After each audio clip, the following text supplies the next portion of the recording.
Eh bien, bonjour à tous. Nous revoilà donc pour la 33e conférence du dernier mardi du mois. Et donc, j'ai le plaisir de recevoir Edith Charrier, qui est donc doctorante dans l'équipe Agir et qui va nous parler des infections pulmonaires au complexe Mycobacterium avium avec les défis thérapeutiques et les avancées en recherche préclinique. Donc, ça sera une conférence réservée aux professionnels de santé. Alors, comme d'habitude, hein, très rapidement, la FHU, donc labellisation au 1er janvier 2021 pour une durée de 5 ans. J'en profite déjà, on en reparlera tout à l'heure, pour vous rappeler de bien mettre à jour toutes vos publications, communications, appels à projets, financements obtenus sur le cloud, puisqu'on aura besoin de faire un bon bilan pour pouvoir avoir une année supplémentaire et espérer être relabellisé et que la FHU a pour objectif de renforcer les relations hôpital-université, unité de recherche dans l'interrégion Nord-Ouest pour avoir une approche intégrée en santé respiratoire, prenant en compte les caractéristiques de l'hôte, de l'environnement, des pathogènes et l'ensemble des interactions au niveau pulmonaire. Donc un certain nombre de partenaires pour lesquels je ne reviendrai pas. Ces conférences du dernier mardi du mois, je vous rappelle, la durée de la conférence en soi, c'est entre 30 et 45 minutes. Puis un temps d'échange. L'idée, c'est que tout soit terminé avant 14 heures pour que chacun puisse aller vaquer à ses occupations. Et ces conférences sont soit grand public, soit réservées aux professionnels de santé. Et elles peuvent être sur une présentation d'un sujet, d'un projet, d'une avancée, d'un outil, de technologie. Et donc, vous pourrez retrouver l'ensemble sur notre page. Donc, ça, c'est le programme 2025. Comme vous voyez, le programme est quasiment plein. Donc, aujourd'hui, on a donc Élise Charrier sur les infections pulmonaires à MAC. En juin prochain, on aura Bouchra Lamia sur l'éco-conception des soins cliniques. En octobre, Isabella Anesi-Maïsano sur le lien entre pollen et pollution au travers de la géopolluant, on va dire. Il nous manque, s'il y a des volontaires ou si vous connaissez des gens qui pourraient présenter quelque chose d'utile à la FHU, le dernier mardi du mois de septembre 2025. Alors, celle de novembre sera annulée compte tenu du fait que nous sommes sur la 5e journée scientifique. Et j'espère que vous l'avez bien réservé dans vos agendas. Donc, je m'arrête là. Je prendrai quelques minutes à la fin après les échanges pour vous donner quelques news de la FHU Respire.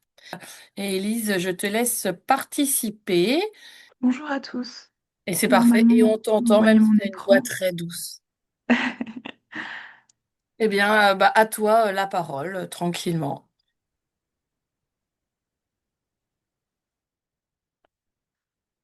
Alors, merci Claire. Donc, en effet, je m'appelle Élise Charrier et je suis en troisième année de doctorat au sein du laboratoire Agir de l'Université de Picardie-Jules Verne. Donc, ma thèse est labellisée par la FHU Respire et je suis encadrée par le professeur Claire-André Jacques, le professeur Pascal Sonnet, ainsi que le professeur Alexandra Dassenville-Klimt. Donc, à l'occasion de ce dernier mardi du mois, je vais vous présenter donc des recherches bibliographiques qui ont mené à une revue et qui portent sur les infections au complexe Mycobacterium avium, les obstacles thérapeutiques ainsi que les avancées en recherche préclinique. Alors, juste pour faire le lien avec mon sujet de thèse, donc mon sujet porte sur la synthèse chimique et l'évaluation biologique de nouveaux antimycobactériens. Donc, sur les 3 années de thèse, j'allie la synthèse chimique avec la biologie, en particulier la synthèse chimique d'analogues de la méfloquine.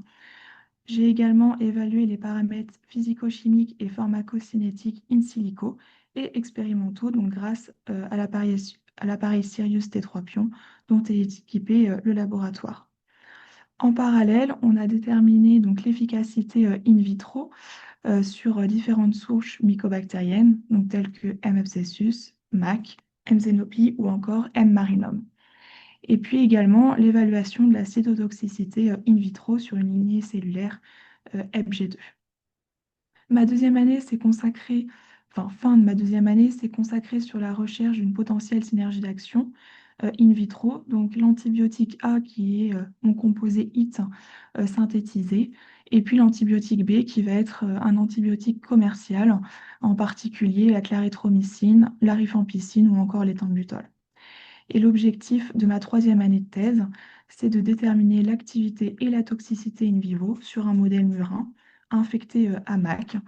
Et on s'est intéressé particulièrement aux souris balbestiques. Alors concernant donc les mycobactéries, ce sont des bacilles fins et immobiles, donc 1 à 10 micromètres de long et 0,6 micromètres de large. Et ce sont des bacilles qui ont des filaments et qui ressemblent à des champignons, donc d'où le préfixe myco. Alors, les mycobactéries appartiennent à l'ordre des actinomycétales. Et donc, dans cet ordre, on a trois familles, et en particulier Mycobacteria cae, qui comprend également le genre Mycobacterium. Et donc, dans ce genre Mycobacterium, on retrouve trois espèces. Donc, les mycobactéries non tuberculeuses, dont fait partie MAC. On a également les mycobactéries tuberculosis, donc qui appartiennent au complexe, et puis Mycobacterium leprae. Alors, on connaît principalement les mycobactéries tuberculosis, qui sont forcément donc responsables de la tuberculose. Néanmoins, les MNT émergent dans certaines parties du monde, et en particulier en Amérique du Nord et en Europe. À ce jour, donc 190 espèces de MNT ont été identifiées et elles sont classées en deux catégories, donc selon leur vitesse de croissance. Donc on peut avoir les croissances rapides telles que M. abscessus ou les croissances lentes telles que Mycobacterium avium complex. Alors certaines de ces mycobactéries non tuberculeuses occasionnent des infections localisées ou disséminées, en particulier des infections cutanées, des infections qui vont toucher les tissus mous et principalement les poumons. Donc dans 65%, on a des infections pulmonaires et parmi les infections pulmonaires, dans 80% des cas, on retrouve des infections au complexe Mycobacterium avium. Alors, ce complexe Mycobacterium avium comprend donc trois espèces principales qui sont Mycobacterium avium, Mycobacterium intracellulaire et puis Mycobacterium chimaera. Et donc, parmi Mycobacterium avium, on peut retrouver donc 3 à 4 sous-espèces qui sont Mycobacterium avium sous-espèce avium, Mycobacterium avium sous-espèce paratuberculosis, sous-espèce sylvaticum ou, dans certains articles, on entend aussi sous-espèce hominis. Néanmoins, cette dernière n'a pas vraiment été identifiée, en tout cas par le CLSI. Alors, concernant donc les infections pulmonaires à MAC, donc ça va toucher principalement les personnes qui sont immunodéprimées ou avec une maladie pulmonaire chronique. Donc, on va avoir des facteurs de risque qui vont être propres à l'hôte, tels que le sexe, l'âge, la corpulence, des anomalies thoraciques, le tabac et puis le traitement de l'inflammation, qui sont des facteurs de risque propres à l'autre. On a également des facteurs environnementaux, puisque les mycobactéries non tuberculeuses se retrouvent principalement dans les eaux et les sols. Et donc, en plus d'être ubiquitaires, elles vont être opportunistes pour les patients qui ont une maladie chronique telle que la BPCO, l'asthme, le cancer du poumon, les bronchextasies ou encore la mucoviscidose. Alors, concernant donc la physiopathologie, alors comparé à M. tuberculosis qui va principalement se propager d'un individu malade à un individu sain via les toussotements ou les éternuements, les infections mycobactéries non tuberculeuses vont principalement s'effectuer en inhalant les colonies qui sont présentes donc, dans l'environnement. Ces colonies vont ensuite migrer le long du système respiratoire jusqu'aux alvéoles pulmonaires. Et donc, dans le cas des patients qui ont une maladie pulmonaire chronique, les mycobactéries vont pouvoir passer à travers l'épithélium respiratoire qui va être lésé ou par des alvéoles pulmonaires qui vont être dilatées. Les mycobactéries non tuberculeuses on les caractérise aussi comme des bacilles acido-alcoolo-résistants et donc ils vont avoir une résistance au pH acide et en particulier le pH de l'estomac ou de l'intestin. Donc on va pouvoir également dans un second temps avoir une colonisation du mucus intestinal. Les mycobactéries vont pouvoir également échapper au système immunitaire de l'hôte, donc surtout sur les patients qui sont immunodéprimés. Et donc, on va avoir un échappement à la phagocytose, à l'inflammasome ou également une persistance au sein du granulome. Alors, concernant donc le diagnostic de ces infections pulmonaire à Mycobacterium avium, on retrouve donc trois catégories. On peut avoir un diagnostic sur les symptômes cliniques. Néanmoins, ces derniers sont variables et non spécifiques, donc tels que la toux, expectoration, fièvre, dyspnée ou encore fatigue. Donc, pour éliminer toute autre maladie dont ces symptômes pourraient être caractéristiques, on va également avoir un diagnostic radiologique. Donc, ce diagnostic radiologique s'effectue via la tomodensitométrie thoracique de haute résolution. Donc, on peut avoir deux formes radiologiques majoritaires. La première, les bronchectasies nodulaires, que l'on va retrouver principalement chez les femmes grandes et fines. Elles se caractérisent par des lésions, dilatation et destruction des bronches, et également une surproduction de mucus. Et la deuxième forme radiologique, qui est cette fois-ci un peu plus alarmante, ce sont les cavités que l'on retrouve principalement chez les patients atteints de BBCO et qui se caractérisent par une paroi bronchique épaisse et irrégulière, avec également une surproduction de mucus. Concernant donc la troisième partie du diagnostic, c'est le diagnostic microbiologique et qui se base sur des critères qui ont été donnés par l'ATS et l'ITSA et mis à jour en 2020. Donc, on estime une infection pulmonaire avec des cultures positives qui vont être observées à partir d'au moins deux échantillons d'expectoration séparés donc d'au moins 7 jours. On retrouve également des cultures positives dans au moins un lavage broncho-alvéolaire ou lors d'une biopsie transbronchique. Alors, concernant donc le traitement des infections pulmonaires à MAC, on va avoir un traitement de première ligne qui est composé d'un macrolide, donc soit la clarithromycine, soit l'azithromycine. On va avoir la rifamycine et l'ethambutol. Donc selon les recommandations européennes ou américaines, on va administrer le traitement soit 3 fois par semaine, soit quotidiennement. Et puis la posologie peut également changer donc selon ces recommandations. Donc ce traitement de première ligne est utilisé dans les formes nodulaires, mais également dans les formes cavitaires. On a juste deux petites spécificités. Donc la rifabutine qui peut être remplacée par la rifampicine ou alors, et l'ajout de la micacine. Et concernant donc les formes réfractaires, on va avoir toujours ce traitement de première ligne et on va ajouter l'amicacine sous forme liposomale, donc une suspension inhalée, ou l'amicacine intraveineuse. Et puis on peut également euh, ajouter la streptomycine, même si c'est de moins en moins le cas, et en l'occurrence en France, elle n'est plus commercialisée. Ce traitement est administré sur une longue durée, donc on estime à 12 mois après conversion des cultures. Et puis on va avoir une efficacité qui va être modérée, entre 52 et 66% selon la sensibilité du patient au traitement. On a également l'émergence d'interactions médicamenteuses, donc la clarithromycine ou la rifampicine par exemple, qui sont des inducteurs enzymatiques du cytochrome P450. Les différents antibiotiques utilisés donc, dans cette thérapie ont également des effets indésirables, plus ou moins graves. Donc, les macrolides vont être principalement responsables d'hépatotoxicité, nausées, vomissements. La rifampicine va entraîner une coloration orange des sécrétions. L'éthambutol peut occasionner des troubles oculaires graves. Et l'amicacine et la streptomycine sont responsables de toxicité rénale et systémique, ainsi qu'une autotoxicité.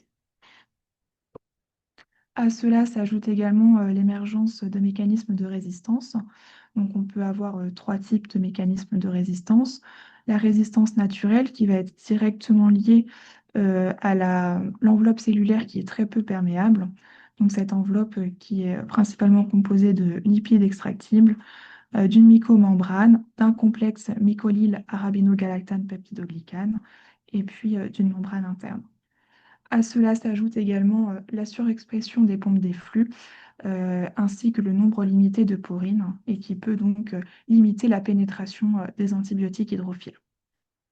On a également une résistance inductibles. Donc, on va avoir des modifications structurelles de 4G ou de PNCA qui va conférer donc une résistance soit à l'isoniazide, soit à la pyrazinamide, et puis également la présence de RBPA qui peut entraîner une résistance à la rifampicine. On a également la résistance acquise, donc qui est liée à des mutations génomiques, en particulier le gène RRL, dont on va avoir une mutation au niveau du codon 2058 ou 2059 et qui va conférer une résistance aux macrolides, ou encore une mutation au niveau du gène MTRAB qui va également entraîner une multirésistance. Donc, tous ces obstacles thérapeutiques encouragent à développer de nouveaux agents anti-MAC et en particulier donc, en découvrant de nouvelles cibles ou de nouveaux mécanismes d'action pour aussi avoir des molécules plus efficaces et surtout moins toxiques. Donc, parmi les cibles que l'on peut retrouver, on a la réplication de l'ADN et on va le voir après, mais c'est en particulier cette cible sur laquelle agit la faubrépodacine. On va avoir également la transcription, sur lequel va jouer la rifamycine. La traduction, on retrouve donc plusieurs familles de composés tels que les benzosaborols, macrolides, aminosides, tétracycline, oxazolidinone ou encore la mavintramycine A. Et puis, on peut également cibler donc, des constituants essentiels de la membrane des mycobactéries, donc, tels que les acides mycoliques ou encore l'arabinogalactane, et ce qui est le cas des thiomicabazones ou l'éthambutol. Et puis, on peut également avoir des molécules telles que la méfloquine qui vont cibler plusieurs cibles. On a également la possibilité de cibler donc principalement la membrane cellulaire et en particulier des transporteurs tels que MMPL3 ou encore la chaîne de transport d'électrons, donc particulièrement les phénazines, diarylquinoléine ou le 5-phénylpyridine. Alors concernant donc les approches thérapeutiques, ici donc on a parlé on va parler de 4 approches thérapeutiques. La première, donc l'optimisation de la thérapie actuelle. On a également la possibilité de développer de nouvelles formulations ou encore d'utiliser le repositionnement de molécules déjà existantes. Et puis, bien évidemment, le- le développement de nouveaux composés qui sont en phase clinique ou préclinique. Alors, concernant donc l'optimisation de la thérapie actuelle, donc, comme je le disais en introduction, on a les macrolides qui sont la base du traitement, donc la clarithromycine qui est souvent utilisée en première ligne, mais qui est assez mal tolérée en raison d'hépatite et d'interactions médicamenteuses. Donc on tend de plus en plus à la substituer par l'azithromycine, qui présenterait donc moins d'effets secondaires et moins d'interactions médicamenteuses. Alors l'azithromycine est en cours euh, en essai clinique, donc dans 3 essais qui sont actuellement en cours. Donc on retrouve l'essai de phase 2 qui consiste à administrer en monothérapie l'azithromycine pendant 14 jours et puis suivi de la trithérapie actuelle, donc clarithromycine, rifampicine et ethambutol. On a également un essai de phase 3, donc cette fois-ci, l'objectif est de comparer l'efficacité entre l'azithromycine, rifampicine et ethambutol, ainsi que la trithérapie classique. Et puis, on a un essai de phase 4 qui consiste à administrer donc, une solution saline hypertonique nébulisée d'azithromycine, rifampicine et ethambutol, de manière à améliorer la clairance et de limiter les effets indésirables. Concernant les rifamycines, on a la rifabutine qui est en essai clinique de phase 3. Donc, c'est une capsule orale qui est administrée à dose fixe en association avec la clarithromycine et la clofazimine. Alors, la deuxième approche thérapeutique, c'est donc le développement de nouvelles formulations, et ce qui est le cas en particulier pour l'amicacine. Donc, l'amicacine, elle est commercialisée depuis 1996. Elle est utilisée à large spectre et elle cible principalement donc, la sous-unité ribosomale 50S. Alors, l'amicacine une activité qui est assez limitée et en fait, il faut administrer une forte concentration pour avoir une efficacité acceptable. Donc cette forte concentration impacte aussi euh, bah, augmente le risque d'effets secondaires, et en particulier la toxicité rénale ou l'autotoxicité. D'où le développement d'une nouvelle formulation pour cibler directement les poumons et éviter une toxicité importante. Donc cette formulation, elle est basée sur une formulation liposomale de suspension inhalée.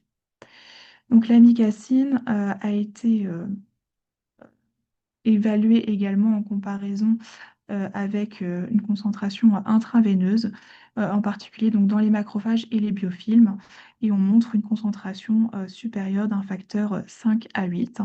Et donc concernant les paramètres PK, on voit également qu'on a une concentration dans les poumons qui est très intéressante et qui a un rapport de 10 par rapport à l'amicacine non inhalée. L'amicacine, donc sous forme de suspension inhalée, a fait l'objet de deux études en essai clinique de phase 3. Donc, cette ALICE était associée à la trithérapie actuelle et on a remarqué une conversion des cultures 6 mois plus tôt que l'association sans l'ALICE. Et également une toxicité moindre sur les reins et l'oreille interne. On a également donc un essai clinique de phase 3 qui est toujours en cours, en association avec l'azithromycine et l'éthambutol, qui est évalué chez des adultes infectés à MAC et qui ne répondent pas bien au traitement classique. La deuxième molécule qui a fait l'objet donc d'une nouvelle formulation, c'est la clofazimine. Donc, elle est commercialisée depuis 1997 pour traiter les infections aux bactéries gram-positives, à M. tuberculosis ou encore à M. leprae. Elle cible l'oxydoréductase 2 NADH-quinone qui est impliquée donc, dans la chaîne respiratoire. Donc, la clofazimine a une très bonne activité in vitro. Néanmoins, c'est ces données in vivo qui sont un peu moins bons, en particulier une faible absorption orale et une longue durée de vie, ce qui entraîne également une toxicité systémique.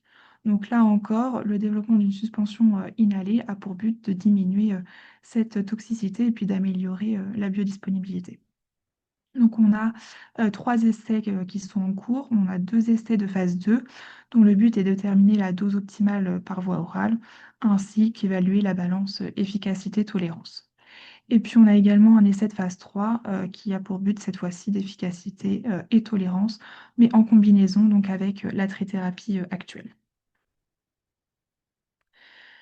Une autre approche, donc, c'est le repositionnement des molécules qui sont déjà existantes, donc en particulier streptomycine et linezolide, mais sur lequel je ne vais pas m'appuyer puisqu'ils ne sont pas en essai clinique sur MAC. On va plutôt parler de la minocycline, bédaquiline et la mefloquine. Donc, concernant la minocycline, elle est commercialisée depuis 1982 pour traiter les infections bactériennes et puis surtout en seconde ligne contre M. leprae. Elle cible la sous-unité ribosomale 50S qui inhibe la synthèse protéique. Donc l'aminocycline a une activité entre 1 et 4 microgrammes par ml in vitro sur Mycobacterium avium, mais il a également montré de manière plus intéressante son activité extra- et intracellulaire, en particulier une réduction du nombre de CFU. Et concernant donc les paramètres pharmacocinétique, on a un rapport entre la concentration dans le tissu pulmonaire et la concentration dans le sérum qui est autour de 3,8. L'aminocycline est en essai de phase 2, dont le but est d'étudier les paramètres PK avec ou sans la rifampicine. Donc, à savoir que les tétracyclines ont montré des interactions médicamenteuses avec la rifampicine. On a également donc la mefloquine, qui est un antipaludique qui est commercialisé sous forme d'énantiomère érythro depuis les années 1970. Donc, plus récemment, ces mécanismes d'action ont été davantage mis en lumière et donc la mefloquine ciblerait les pompes des flux, l'ATP synthase et pourrait être utilisée comme adjuvant. Donc, la mefloquine a une activité intéressante sur Mycobacterium avium, mais surtout, il a été montré que il y avait une réduction de la charge de Mycobacterium avium dans les poumons de souris, en particulier donc chez le modèle Balbecé que je vais utiliser donc, au sein de enfin, pour ma thèse. Et donc la réduction de cette charge mycobactérienne est du même ordre de grandeur que la trithérapie classique. Donc, on reste sur le noyau quinoléine avec la bédaquiline, qui est une diarylquinoléine, commercialisée donc depuis 2014 pour traiter les souches de M. tuberculosis multirésistantes. Elle cible l'ATP synthase qui est impliquée dans la chaîne respiratoire. Donc, la bétaquiline a une activité également très intéressante contre MAC. Elle réduit également la charge dans le poumon de la souris et a un rapport entre la concentration dans le tissu pulmonaire et la concentration dans le sérum autour de 30. La bétaquiline est en essai clinique, donc en association avec la clarithromycine et l'éthambutol, en comparaison donc avec clarithromycine, rifampicine et éthambutol. Néanmoins, il a été montré une prolongation de l'intervalle QT ainsi qu'une hépatotoxicité. C'est pourquoi des pharmacomodulations ont été apportées autour du noyau quinoléine menant à la sudapyridine. La sudapyridine a donc euh, une structure très proche de la bédaquiline. Néanmoins, on a la quinoléine qui a été remplacée par un 5-phénylpyridine. Les 5-phénylpyridines vont inhiber l'ATP synthase qui est impliquée dans la chaîne respiratoire. Donc là encore, on a une très bonne activité anti-MAC, une réduction de la charge dans les poumons de souris et également un très bon rapport entre la concentration dans les poumons et la concentration dans le sérum. Donc à noter que la sudapyridine, elle est en essai clinique mais contre M. tuberculosis et elle est uniquement présente en essai préclinique chez Mycobacterium avium. Donc plusieurs essais cliniques ont été enfin, sont en cours, donc sur M. tuberculosis, en particulier l'évaluation de la tolérance et des paramètres physico-chimiques, ou encore l'efficacité en combinaison donc avec la clarithromycine, la rifampicine et l'éthambutol. Nous avons également une autre famille de composés qui est les urébenzimidazoles et qui vont inhiber la gyrase B et la topoisomérase 4 impliquées dans la réplication d'ADN. Donc, parmi ces urébenzimidazoles, on retrouve SPR 720 qui est une prodrogue phosphate de SPR 719 qui a également une très bonne activité anti-MAC et surtout qui réduit la charge dans les poumons de souris, en particulier donc, lorsqu'elle est associée à l'éthambutol ou encore la rifabutine. Ces différents essais cliniques qui ont porté donc, sur SPR 720 sont aujourd'hui terminés. Les paramètres physico-chimiques ont été pharmacocinétiques pardon, ont été déterminés. On a une bonne tolérance et les essais qui sont seuls et en combinaison avec l'azithromycine et l'éthambutol sont toujours, enfin les résultats n'ont pas encore été publiés. Et on a 2 essais de phase 2 qui ont montré qu'il n'y avait pas d'effet secondaire, que le composé était bien toléré et également donc une bonne efficacité. Une autre famille de composés, en particulier les benzosabourols, on retrouve donc le tavabourol, qui est le premier composé de cette classe à avoir été approuvé par la FDA pour traiter donc, les infections fongiques. Il cible principalement la leucyle ARN synthétase qui est impliquée donc, dans la traduction protéique. Et donc, plusieurs pharmacomodulations ont été abordées au tavabourol qui ont mené donc à l'épetrabourol. Et c'est ce qui a permis également de montrer des interactions avec 2 acides aminés de la RNT leucine. L'épetrabourol a également donc une activité in vitro, donc entre 0,25 et 8 microgrammes par ml. Et puis une réduction de la charge dans les poumons de souris est également mise en évidence, en particulier lorsqu'il est associé donc, à la rifabutine, la clarithromycine ou encore l'éthambutol. Donc un essai clinique de phase 1 a montré une bonne tolérance et un essai clinique de phase 3-2 est en cours en combinaison donc, avec la trithérapie actuelle. Une autre famille, la thiosemi-carbazone. Donc on peut citer la thiacétazone, qui est utilisée depuis 1948 pour traiter la tuberculose. Elle cible INHA, une enzyme spécifique du système phase 2, qui est impliquée dans la biosynthèse des acides mycoliques. La thiacétazone est en essai clinique de phase 2, en association avec la clarithromycine, la rifampicine, l'éthambutol et la streptomycine. Mais d'autres recherches se poursuivent, en tout cas sur cette famille de composés, et c'est ce qui a mené au développement de SRI 286, qui a également donc montré une activité sur Mycobacterium avium, et puis une activité au niveau biologique, donc sur un modèle in vivo, avec donc une réduction de la charge qui, euh, qui est même meilleure que la thiacétazone et équivalente à la moxifloxacine. Et puis donc cette réduction de charge est d'autant plus importante lorsque SRI 286 est associé à la moxifloxacine. Concernant les mavintramycines, elles sont issues de souches marines Streptomyces. Elles inhibent la synthèse protéique en se liant à l'ARN ribosomale 23S. Et parmi cette famille, on retrouve la mavintramycine A, qui a également montré une activité in vitro sur la souche de référence Mycobacterium avium et puis sur des souches cliniques résistantes ou multirésistantes. On a une réduction de la charge dans les macrophages, donc de 31%, et également une réduction au niveau des poumons de souris.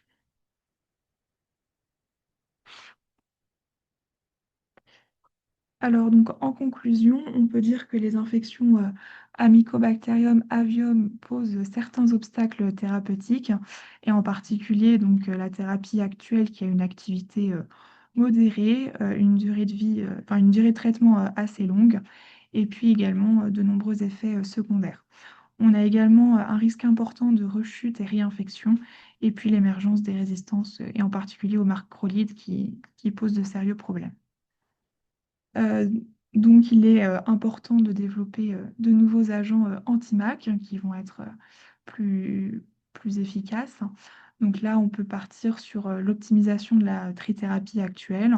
On peut également procéder du repositionnement de molécules déjà existantes, des nouvelles formulations ou encore le développement d'agents anti-MAC nouveaux, ou du moins avec des pharmacomodulations pour davantage améliorer donc, l'efficacité. Et ben, surtout, il est essentiel de continuer les travaux puisque ben, il n'y a pas forcément beaucoup de composés qui sont utilisés pour traiter les infections à Mycobacterium avium. Alors, je souhaiterais finir par remercier donc, la FHU Respire qui me permet d'effectuer ma thèse et puis l'ensemble des membres du laboratoire qui m'aident aussi au quotidien au bon fonctionnement de mon projet. Et puis, donc, je suis disponible pour d'éventuelles questions. Merci beaucoup, Élise. Alors, je ne sais pas s'il y a des questions dans l'Assemblée. N'hésitez pas. C'est une très belle revue que tu nous as fait là. Et puis, on espère que cette revue, elle se complète dans les prochains mois ou années avec tes propres molécules ou celles de tes collègues. On va espérer. Alors, Denis, une petite question. Oui, oui, bonjour à tous, à toutes. Oui, une question plutôt sur les critères d'efficacité, parce que quand on sait que c'est une bactérie opportuniste, que les symptômes et les aspects radiologiques ne sont pas spécifiques, là, est-ce qu'on a suffisamment de critères d'efficacité dans toutes ces évaluations cliniques? Est-ce, J'ai pas très bien entendu la fin. est-ce que tu penses qu'il y a suffisamment de critères durs, entre guillemets, dans toutes ces évaluations cliniques De critères durs. pour affirmer, euh, ouais, l'efficacité? Non, bah, en fait, il y a certaines molécules, on l'a vu, l'activité, elle est in vitro, elle est quand même pas hyper élevée et c'est pour autant, elle a quand même été un peu plus loin dans, dans la suite du projet, en tout cas la suite du processus, et en particulier ce qui est le cas de la micacine. Donc, je pense que au départ, en tout cas, on peut ne pas avoir des critères trop stricts, et puis au fur et à mesure, essayer de, comment dire, Oui. d'approfondir davantage ce qui poserait. Ben là, je parlais essentiellement de critères cliniques. Ouais. Comment juger que la nouvelle molécule est efficace? Bah, disons Bah, que. ça, Ouais, vas-y, Alice. Je compléterai après. Je t'ai coupé la parole, Elise, si tu avais quelque chose à rajouter sur l'évaluation clinique. sur l'évaluation clinique, bah, en fait, ça serait, c'est vraiment la balance efficacité-toxicité qui est difficile à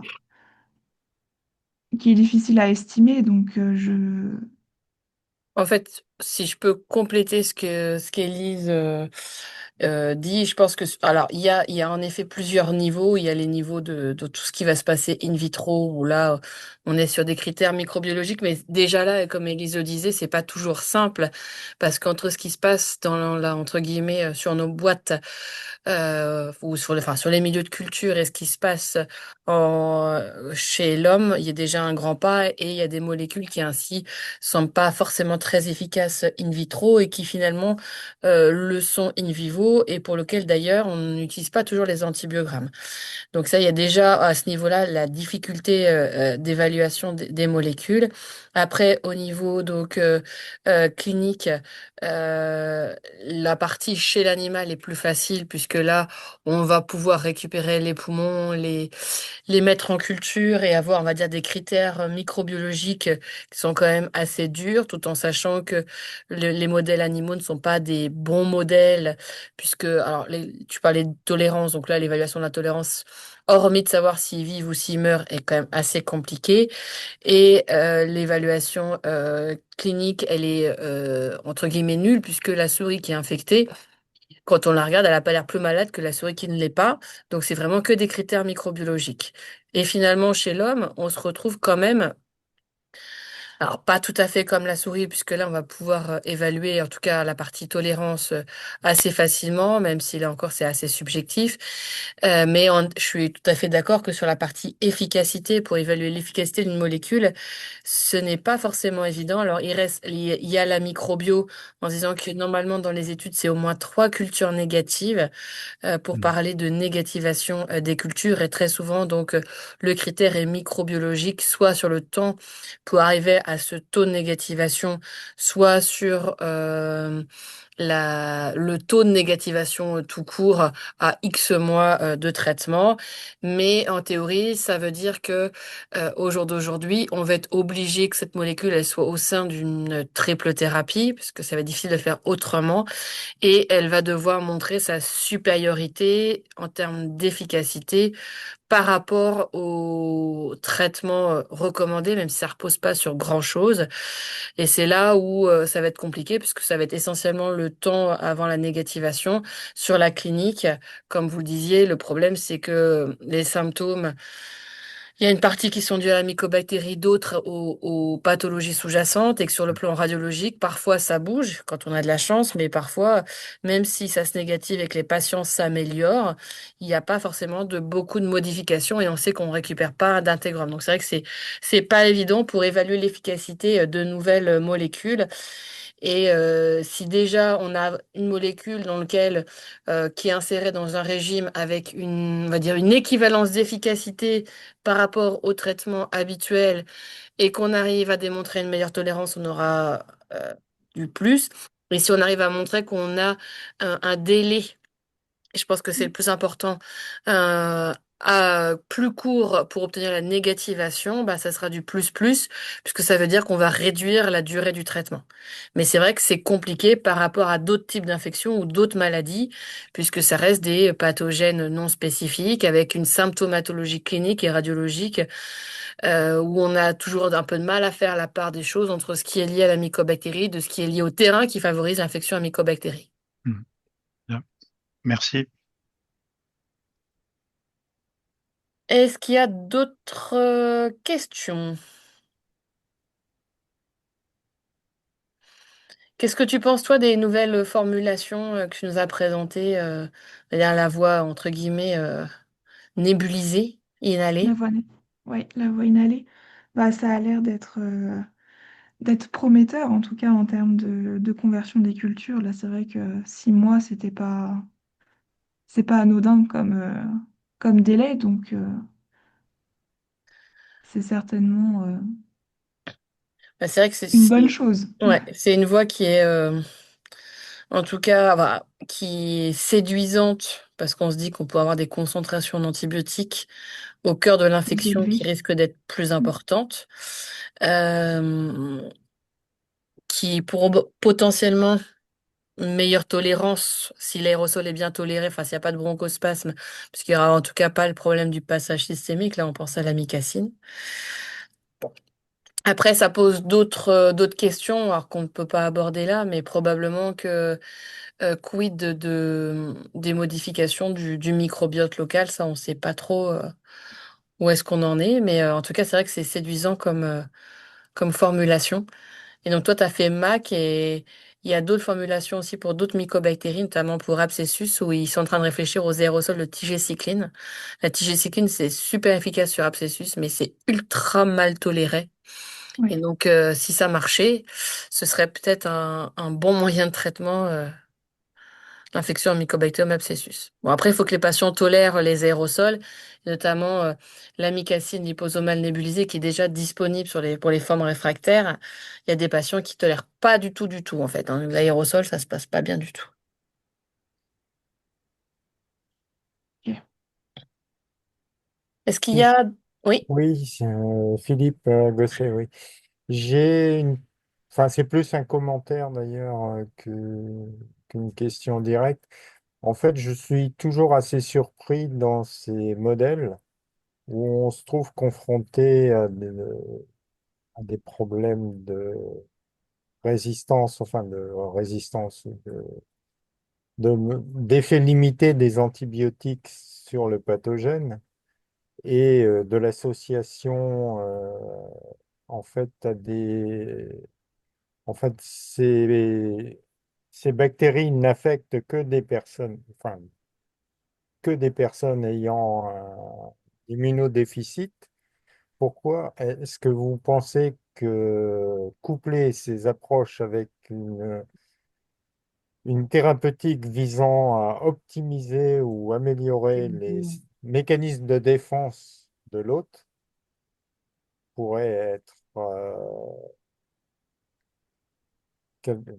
vraiment un outil bénéfique pour les patients et limiter justement les problèmes d'effets secondaires des antibiothérapies ou de manque, enfin de résistance aux antibiotiques.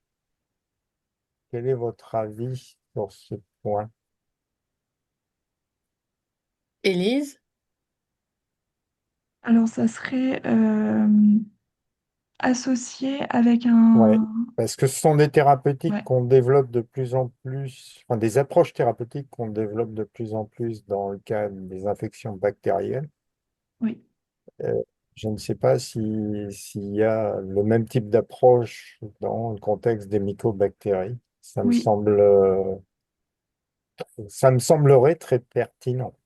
Bah, en fait, oui, en effet, ça commence à se développer et je pense aussi que c'est très pertinent. Euh, le souci, c'est qu'on n'a pas forcément encore une vision assez large de la physiopathologie chez Ouais. Mycobacterium avium.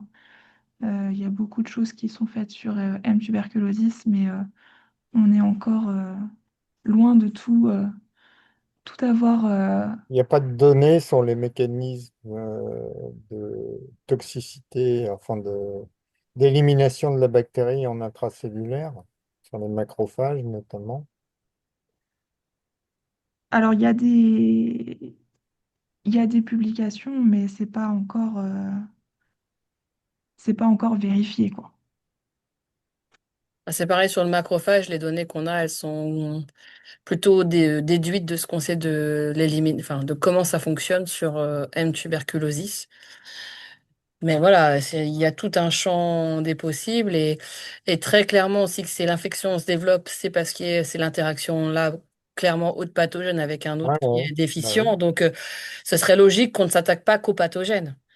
Et qui plus est, ça pourrait se voir en curatif, mais aussi en préventif chez les patients dont on sait qu'ils ont un terrain prédisposant.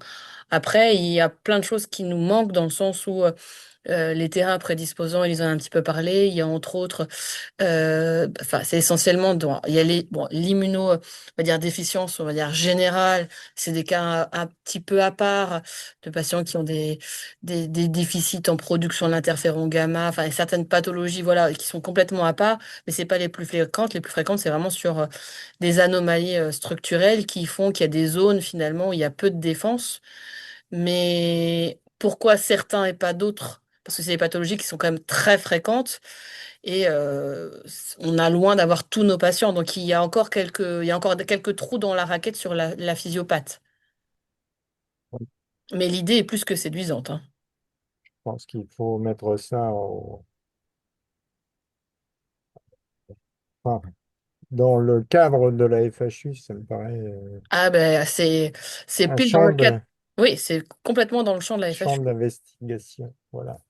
On est d'accord. Mais on est volontaire pour travailler avec toi. Ok, ok. Y a-t-il En tout cas, d'autres merci. Hein? Merci. Ah, bah de Alors, rien. Y a-t-il d'autres remarques, questions? Avant que je vous fasse ma petite minute de pub. Qu'est-ce que tu allais dire, Sandrine? Il y a Sandrine qui allait faire un commentaire. C'est la pub pour du travail, ouais. Élise, est-ce que tu peux arrêter ton partage, s'il te plaît? Oui,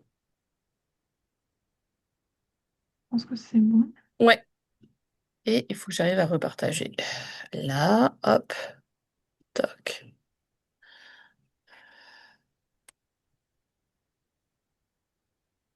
Alors, est-ce que ça marche? Hop.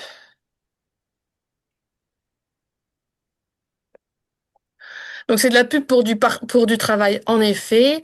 Donc, je vous rappelle à tous notre nouvelle campagne de labellisation de la FHU pour la période 2027-2031, qui va donc débuter, on ne sait pas très bien quand, mais en tout cas sur l'année 2026. Pour qu'on puisse passer la période entre la fin de celle-ci, qui est le 31 décembre 2025, et le début, dont on espère la prochaine, qui serait le 1er janvier 2027, il faut qu'on ait un petit peu de moyens en 2026. Et le seul moyen d'avoir des moyens en 2026, c'est d'avoir une bonne évaluation finale. Et donc, on veut être dans le vert et pas dans le rouge, hein. C'est-à-dire, dans le vert, on a un an de plus par le G4.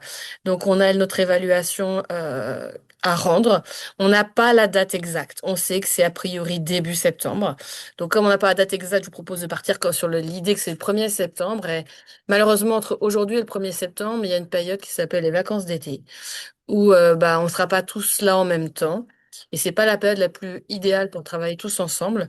Donc, dès que vous pouvez, si vous pouvez déjà mettre à jour vos données sur le cloud, pour vraiment qu'on ait tout, que ce soit les données sur vos publications, vos communications en congrès, qu'elles soient orales, en affiches, les conférences qui pourraient être en rapport, tous les appels d'offres auxquels vous avez répondu, que les données, que ce soit un retour positif, négatif ou qu'on n'ait pas encore le retour. N'hésitez pas aussi, si vous êtes justement un peu comme Elise dans la synthèse de molécules, si vous êtes dans la caractérisation de pathogènes, nous dire un petit peu le nombre de nouvelles molécules caractérisées, etc. Tout ça, c'est des indicateurs qu'on doit mettre dans notre rapport et c'est hyper important. Donc, on vous en remercie par avance et vous pouvez mettre à jour ça pour vendredi 6 juin. On sait que là, vous allez avoir du temps, il y a le pont, donc déjà, vous travaillez peut-être pas jeudi, donc profitez-en pour remplir le Claude. On vous en sera très, très, très reconnaissant. Et puis, juste pour info, le replay de la dernière journée scientifique, donc le lien vous a été envoyé hier. Si vous l'avez pas reçu, fouillez dans vos spams. Et si même dans vos spams, il n'y est pas, un petit mail à Sandrine. On vous a mis ici donc tous les prochains rendez-vous, donc des réunions des Work Package. N'hésitez pas à y être nombreux. Et puis dans vos agendas, hein, on a dit il n'y a pas de dernière conférence du dernier mardi du mois en novembre parce que c'est le jour de notre journée scientifique. Donc à Ailly-sur-Noix, donc près d'Amiens. Donc notez bien, bloqué. On espère vous y retrouver. Et puis, en attendant, sachant que d'ici là, bah, il y a plein de réunions de work package, il y a quand même le prochain mardi, dernier mardi du mois, qui sera donc le 24 juin. Et donc, ça sera l'éco-conception des soins cliniques par le professeur Bouchra-Lamien de l'Université Rouen-Normandie. Je voulais encore remercier Élise qui a accepté, qui s'est proposée pour faire cette 33e conférence du dernier mardi du mois et qui a préparé tout ça finalement en relativement peu de temps et qui nous a présenté un énorme travail de revue puisque je pense elle a lu énormément d'articles pour faire une synthèse et être la plus exhaustive possible. Donc un très grand merci à vous tous d'avoir été présents. Et puis on se retrouve très bientôt. N'oubliez pas vos petits devoirs. Si vous savez pas quoi faire jeudi, hein, n'hésitez pas. Et si vous avez des questions, des remarques, vous pouvez encore les faire. Sauf si c'est pour dire j'ai pas envie de remplir le cloud, ça c'est interdit. Eh ben, on a rempli notre contrat. Il est 2h moins 5. Il est temps de retourner à vos activités. Et je vous souhaite un bon courage, une bonne après-midi. Et n'oubliez pas le cloud.